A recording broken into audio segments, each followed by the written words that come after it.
नमस्कार, knocking-news.com में आपका स्वागत है। मैं हूं गिरिजेश वशिष्ठ। कोरोना वायरस का एक ओमिक्रॉन वेरिएंट आया था और उस ओमिक्रॉन का एक और वेरिएंट एक्सी आ गया है और उस एक्सी के आने के बाद टीका कंपनियों ने फिर ताकत झोंक दी है, ज़ोर लगा दिया है।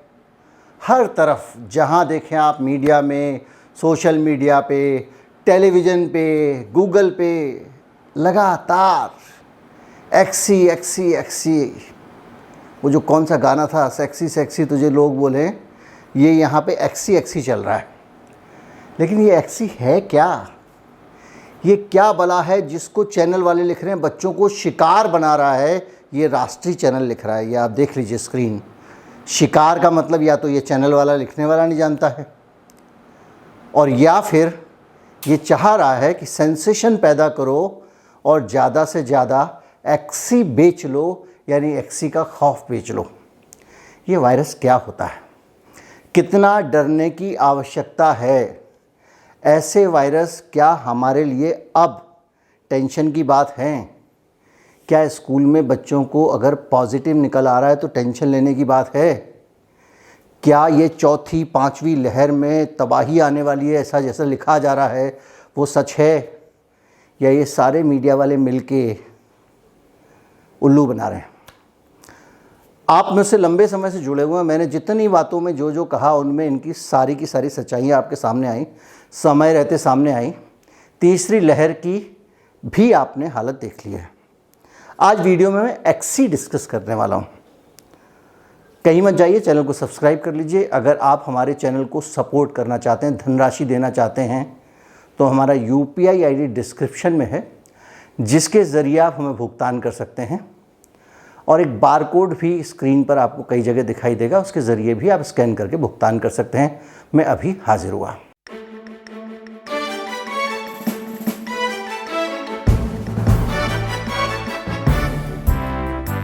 आपने बुर्ज खलीफा देखा होगा या कोई और ऐसी बड़ी बड़ी मल्टी स्टोरी बिल्डिंग्स देखी होंगी, और उन मल्टी स्टोरी बिल्डिंग्स को आप देखते होंगे तो आपके दिमाग में आता होगा ये बिल्डिंग्स कैसे बनी हुई हैं। तो जब आप उस बड़ी बिल्डिंग को देखेंगे तो उसके अंदर आपको बहुत सारे अपार्टमेंट दिखाई देंगे। वो पूरी बिल्डिंग एक घर नहीं है, वो हज़ारों घरों से मिला के एक बिल्डिंग बनी है।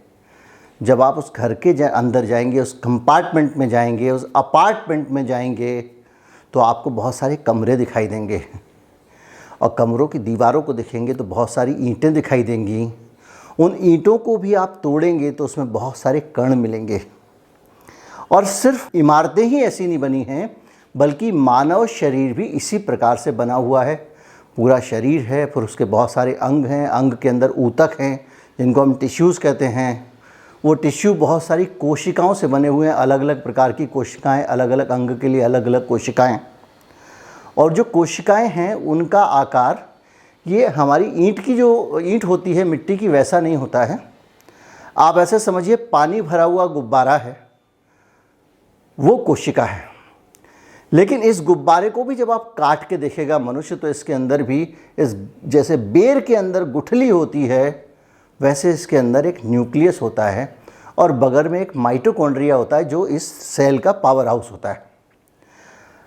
आप कहेंगे एक्सी वेरिएंट से इस ज्ञान का क्या लेना देना? तो ये ज्ञान मैं आपको सिर्फ समझाने के लिए आप तक पहुंचा रहा हूं। जब एक्सी वेरिएंट कैसे बनता है ये समझने में मदद मिलेगी। तो ये जो छोटा गुब्बारा है, अति सूक्ष्म गुब्बारा, जिसको आप माइक्रोस्कोप से देख सकते हैं, और जिस तरह के गुब्बारों को मिला मिला के जोड़ जोड़ के ईंट की तरह हमारा शरीर बना हुआ है, उसी तरह के ये जो गुब्बारे हैं, इन गुब्बारों के अंदर वायरस घुसता है, कोरोना का वायरस। कोरोना का वायरस आता है, आने के बाद में वो सेल के जो रिसेप्टर्स के साथ में इसका जो आगे लगा होता है बहुत सारे कांटे, वो जुड़ते हैं। उसके ज़रिए वो इस गुब्बारे के अंदर घुस जाता है और उस गुब्बारे से बाहर आ जाता है।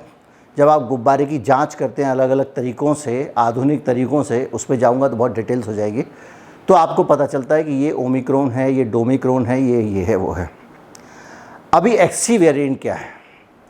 आपको लगेगा एक्सी करके कोई नया आ गया खतरनाक, जैसे डेल्टा आ गया, जैसे अल्फ़ा आ गया, जैसे ओमिक्रॉन आ गया। एक्सी क्या है कि ये एक गुब्बारा जो है, जैसे समझ लीजिए इस एक गुब्बारे में एक की जगह 2 वायरस घुस जाएं। वो 2 वायरस कौन से घुस रहे हैं? कोरोना वायरस का जो ओमिक्रॉन वेरिएंट था, उस ओमिक्रॉन वेरिएंट के भी 2 वेरिएंट बने, BA.1 और BA.2। अब वो BA.1 और BA.2 जो थे वो किसी किसी सेल में किसी किसी आदमी के अंदर दोनों घुस जा रहे हैं।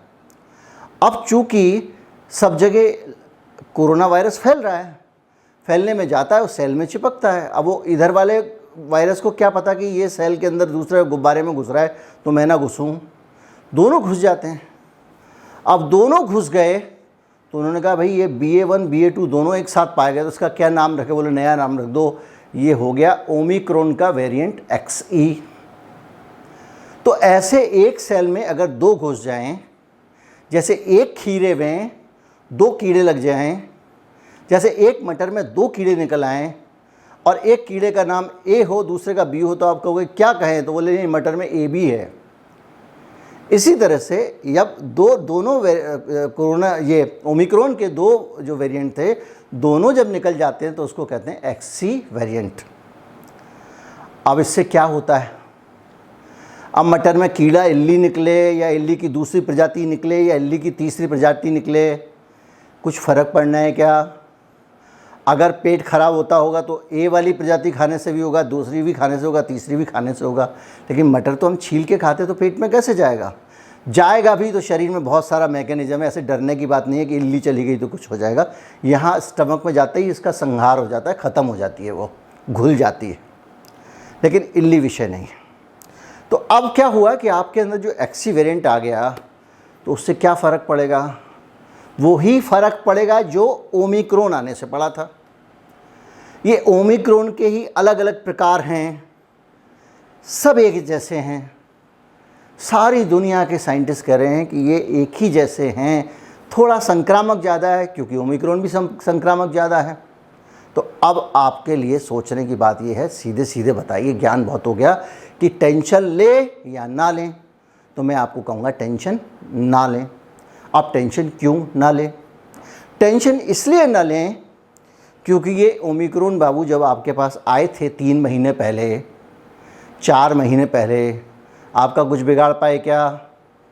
केसेस तो बहुत बढ़ गए। जब केसेस बढ़ते हैं तो अखबार वालों को भी मज़ा आता है। अब 9 बच्चों के अंदर पॉजिटिव निकल आया। जब मार्केट में कीड़ा घूम रहा है, बाज़ार में कीड़ा घूम रहा है, मटर के अंदर कीड़ा पाया गया करके बड़ा बड़ा मटर में मिल रहे हैं कीड़े, भाई और बहनों, सनसनी और वो, अगर ऐसा कोई अखबार वाला टीवी वाला चला दे तो कई लोग हो सकता है मटर खाना छोड़ दें, कई लोग मटर पे डालने वाला स्प्रे ले आएँ। इसी तरह XC को लेकर जब ज़्यादा हंगामा होगा तो आप क्या करोगे? 2 और लगा दे यार, बच्चे को भी लगा दे यार, बच्चों को फैल रहा है, स्कूल में फैल रहा है, अब तो आप बिल्कुल कांप रहे हैं, लगवा दे यार। अब इतने सारे बन गए हैं, कहाँ खपाएं? जितना सोच रहे थे उतना जनता डर ही नहीं रही है। आपको पता है ना, डिस्काउंट मिल रहा है। जो 1200 रुपये का लगाते थे प्राइवेट में टीका, अब कह रहे 250-300 में लगवा लो भाई, बहुत सारा रखा हुआ है। और पहले यही लोग सरकार से मिल के, जो सरकार 250 का टीका खरीद रही है उसको 700 का करने का इंतज़ाम कर रहे थे, 800 का करने का इंतज़ाम कर रहे थे, तब सुप्रीम कोर्ट ने लताड़ लगाई थी, याद कीजिए, कि एक देश में 2 रेट नहीं हो सकते। तब जाके इनकी लगाम टाइट हुई थी। अब ये दोबारा से अब खुद ही डिस्काउंट दे रहे हैं जब बिक नहीं रहा है। तो भैया महंगा पड़ता था तो सस्ते में क्यों दे रहे हो? तो अगर डिस्काउंट देके भी नहीं बिके तो क्या करें? तो XC करके डांस करो। पूरा मीडिया वही डांस कर रहा है, आप देख लीजिए। बच्चों को शिकार बना रहा है। शिकार बनाने का मतलब होता है बच्चों को मार रहा है। ये झूठ लिख रहा है टेलीविज़न चैनल। इसको शर्म आनी चाहिए कि आप ये जो लिख रहा है इसका क्या मतलब है। बच्चों को निशाना बना रहा है, समझ में आता है।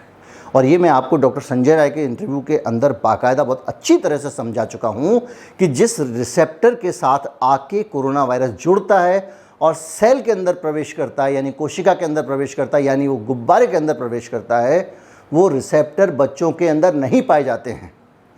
इसी आधार पर डॉक्टर संजय राय ने बच्चों के वैक्सीनेशन का विरोध किया था और सीधे प्रधानमंत्री को उन्होंने ट्वीट किया था और उन्होंने बार बार ये बात जोर देकर कही थी, सीधे प्रधानमंत्री को टैग करके, एक सरकारी संस्थान का डॉक्टर जोखिम ले रहा है और लिख रहा है कि बच्चों को बचा लो पीएम साहब। जिसको कहते हैं ना थप्पड़ से डर नहीं लगता प्यार से लगता है वाली स्थिति है। जितना खतरा बच्चों को कोरोना से नहीं है उससे ज़्यादा, जितना लाभ नहीं है टीका लगाने से उससे ज़्यादा टीका लगाने से हानि है, ऐसा उन्होंने कहा था। ये उनकी ओपिनियन थी। और अब आप लगातार जब टीका लगा रहे हैं तो सारा का सारा माहौल देख रहे हैं। जब पूरी दुनिया ये मानती है रिसेप्टर नहीं है तो भारत सरकार क्यों अलग मान रही है, ये एक अलग मसला है। लेकिन इस पूरे माहौल के बीच में एक चीज़ साफ दिखाई देती है कि ये जो एक्सी वायरस है, ये अब आप कहेंगे कि आप ये बता नहीं रहे कि अनसेफ कैसे नहीं है, और ये मैं आपको कई बार बता चुका हूँ, इसलिए फिर भी मैं बता देता हूँ। ये वायरस आपके लिए अनसेफ इसलिए नहीं है, आपके लिए सेफ़ इसलिए है क्योंकि आपके शरीर की ट्रेनिंग है। कोरोना वायरस खतरनाक इसलिए था भारत में और पूरी दुनिया में, दुनिया कोरोना वायरस को देखकर इसलिए कांप रही थी क्योंकि ये अपरिचित वायरस था। हमारा शरीर इसको पहचानता नहीं था। ये हमारे शरीर में आके चुपचाप घुस जाता था, हम पहचान नहीं पाते थे, हमारा सिस्टम नहीं पहचान पाता था, शरीर का सुरक्षा तंत्र नहीं पहचान पाता था, इसलिए इसको मारता नहीं था, इसको छोड़ देता था और ये आसानी से प्रवेश कर जाता था। तो सबसे बड़ी चुनौती पूरी दुनिया के सामने ये थी कि कैसे इस वायरस से मानव शरीर का परिचय कराया जाए। उस चुनौती के तहत ही हर्ड इम्यूनिटी का कंसेप्ट आया था कि जैसे जैसे अलग अलग जगहों पर ये बीमारी फैलेगी वैसे वैसे लोगों का शरीर इससे परिचित होगा। उसके बाद एक कंसेप्ट आया कि भाई साहब ऐसे करके तो लोग मरेंगे भी, तो आप एक काम करो, हमारा टीका लगा लो, तो टीके से भी तो परिचय हो जाएगा। तो जो नेचुरल तरीके से शरीर के अंदर वायरस जाता था, नाक पहचानती थी, गला पहचानता था, अलग अलग जगह उसकी पहचान होती थी, उससे मुठभेड़ें शरीर की होती थी और एक पूरी शरीर की प्रोग्राम हो जाता था। उसके बदले में एक तरीका निकाला गया कि थोड़ा सा वायरस इधर से मांस के अंदर घुसा दो, वहाँ से भी शरीर परिचित हो जाएगा। जाहिर बात है कि वो नेचुरल तरीके से जो परिचय होगा उसके मुकाबले परिचय नहीं होगा, लेकिन हम सब नेचुरल तरीके से भी परिचित हो चुके हैं और कृत्रिम तरीके से भी ऑलमोस्ट सब परिचित हो चुके हैं। इसलिए अब कोरोना वायरस आएगा, हम पहचान लेंगे। हमारे शरीर के हर फौजी के पास में उसकी फ़ोटो है, देखते ही गोली मार देगा। इसलिए टेंशन की बात नहीं है। ऊस्टर वूस्टर सूस्टर चलता रहेगा।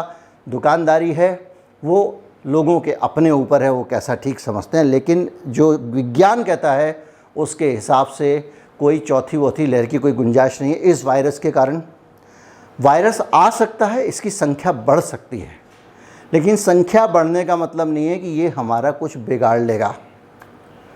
बाहुबली के सामने 1000 आदमी की सेना खड़ी हो, क्या फ़र्क पड़ता है? हम बाहुबली हैं। अब बार बार गिनाओगे 1000 सेना आ गई बाहुबली डर जाओ, 5000 सेना आ गई बाहुबली डर जाओ, क्या फ़र्क पड़ता है? जितने भी केसेस आ रहे हो, जिस केसेस आ रहे हैं उनका शरीर लड़ रहा है, उनको निपटा रहा है। यार टेंशन क्या है? आप भी टेंशन मत लो, आराम करो। नमस्कार, जय हिंद। ज़्यादा से ज़्यादा लोगों तक वीडियो पहुंचाएं और उनका टेंशन कम करें।